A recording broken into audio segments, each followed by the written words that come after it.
Pushpa 2 cinema wild ఫైర్ల ప్రపంచమంతా అంటుకుంటున్న సమయంలో హైదరాబాద్లోని చిక్కడపల్లి పోలీసులు షాకింగ్ న్యూస్ చెప్పారు.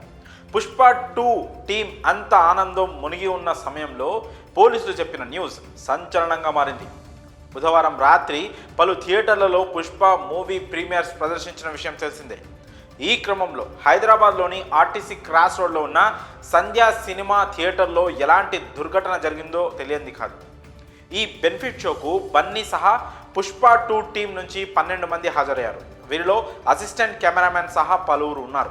అయితే బన్నీని చూసేందుకు అభిమానులు ఎగబడ్డారు.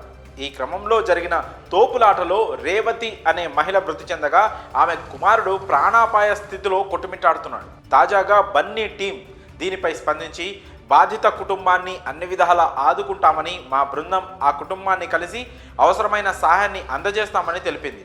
ఈలోపే పుష్ప 2 టీంపై క్రిమినల్ కేసులు నమోదు చేసినట్లు పోలీసులు ప్రకటించారు.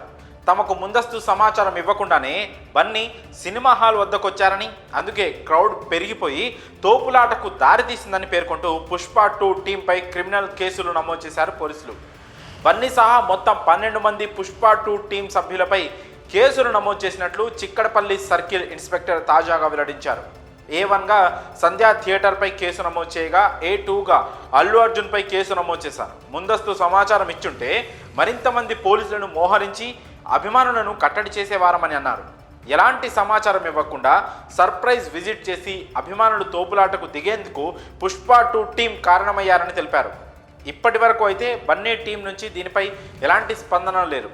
ఈరోజు బన్నీ ప్రెస్ మీట్ పెట్టనున్నట్లు సమాచారం. ఈ విషయంలో బన్నీ ఎలాంటి నిర్ణయం తీసుకుంటారనేది చూడాలి. మరి ఈ విషయంపై మీ అభిప్రాయాలను కామెంట్స్ రూపంలో తెలియజేయండి.